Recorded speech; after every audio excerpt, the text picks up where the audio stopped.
दोस्तों, वैसे तो तेलुगु सिनेमा में बहुत सारी ऐसी एक्ट्रेस हैं जो बहुत सालों से एक्टिंग करती हुई आ रही हैं, लेकिन आज हम जिस एक्ट्रेस की लाइफस्टाइल वीडियो आपको दिखाने जा रहे हैं, उन्होंने कुछ सालों पहले ही एक्टिंग की दुनिया में कदम रखा और देखते ही देखते तेलुगु सिनेमा की सबसे अच्छी और हाईएस्ट पेड एक्ट्रेसेस में से एक बन गई हैं। जी हाँ दोस्तों, आज की इस लाइफस्टाइल वीडियो में हम बात करने जा रहे हैं रश्मिका मंदाना की। 2020 के हिसाब से रश्मिका मंदाना की एज है 24 इयर्स। रश्मिका को बचपन से ही एक्टिंग का बहुत शौक था। रश्मिका अपने कॉलेज की स्टडीज के साथ साथ मॉडलिंग की ट्रेनिंग लिया करती थी। रश्मिका मंदाना पेशे से एक एक्ट्रेस और मॉडल हैं। चलिए दोस्तों, बात कर लेते हैं रश्मिका मंदाना के करियर की। रश्मिका ने अपने करियर की शुरुआत 2012 में की थी। पहली बार clean and clear fresh face of India के कंपटीशन में पार्ट लेकर, और इस कंपटीशन में वे फर्स्ट आई थी। इसके बाद 2016 में एक साउथ इंडियन मूवी जिसका नाम था क्रिक पार्टी। इस मूवी के मेकर्स को एक एक्ट्रेस की जरूरत थी।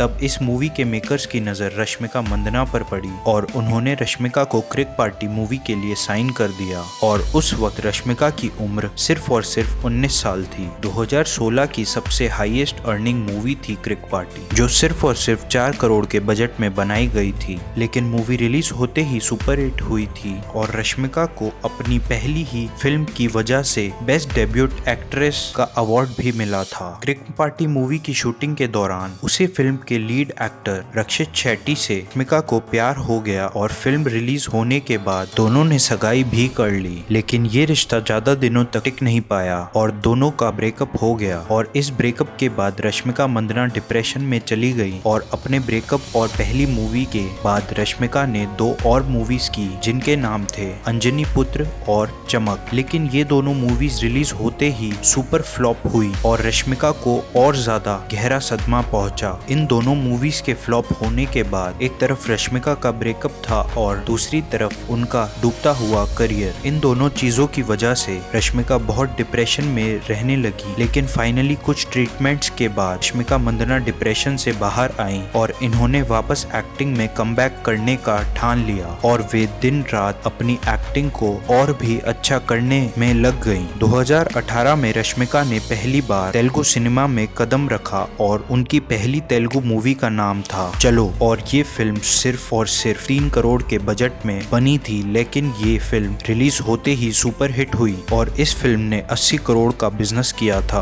और यहाँ से रश्मिका मंदाना की फैन फॉलोइंग भी धीरे धीरे बढ़ने लगी। लेकिन उन्हें असली सक्सेस उनकी मूवी गीता गोविंदम के रिलीज होने के बाद मिली 2018 में, जब वे पहली बार विजय देवरकोंडा के साथ नजर आई थी। और उनका ऑन स्क्रीन कपल ऑडियंस ने बेहद पसंद किया था और इन दोनों की ऑन स्क्रीन केमिस्ट्री भी बहुत पसंद आई थी। और ये फिल्म सिर्फ 6 करोड़ के बजट में बनाई गई थी। लेकिन इस फिल्म ने 150 करोड़ का बिजनेस किया था। रश्मिका ने अपने करियर में कई सारी सुपरहिट मूवीज की हैं जिनका नाम है चलो, गीता गोविंदम और डियर कॉमरेड। दोस्तों, रश्मिका मंदाना की सक्सेस के पीछे विजय देवरकोंडा का बहुत बड़ा योगदान है, क्योंकि उनका ऑन स्क्रीन कपल ऑडियंस को बेहद पसंद आता है और उनकी कई सारी मूवीज जैसे कि गीता गोविंदम और डियर कॉमरेड में ऑडियंस ने उनका ऑन स्क्रीन कपल बेहद पसंद किया था। चलिए दोस्तों, बात कर लेते हैं रश्मिका मंदाना की इनकम की। रश्मिका मंदाना एक मूवी करने के 7 करोड़ रुपए चार्ज करती हैं। रश्मिका मंदाना किसी भी ब्रांड एंडोर्समेंट के 4 करोड़ रुपए चार्ज करती हैं। चलिए दोस्तों, बात कर लेते हैं रश्मिका मंदाना की नेटवर्थ की। रश्मिका मंदाना की नेटवर्थ है 50 करोड़ रुपए। अब चलिए दोस्तों, बात कर लेते हैं रश्मिका मंदाना के हाउस की। रश्मिका मंदाना कर्नाटका के एक शानदार घर में रहती हैं और इस घर की कीमत है 25 करोड़ रुपए। अब चलिए दोस्तों, बात कर लेते हैं रश्मिका की कार कलेक्शन के बारे में। रश्मिका के पास एक ऑडी Q3 है जिसकी प्राइस है 34 लाख रुपए। रश्मिका के पास एक Hyundai क्रेटा है जिसकी प्राइस है 20 लाख रुपए। रश्मिका के पास एक टोयोटा इनोवा है जिसकी प्राइस है 25 लाख रुपए। तो ये थी रश्मिका मंदाना की लाइफस्टाइल वीडियो। अगर आप रश्मिका के फैन हैं तो इस चैनल को कर दो सब्सक्राइब और हमें कमेंट्स में बताइए नेक्स्ट वीडियो किस एक्ट्रेस पर देखना चाहते हैं आप।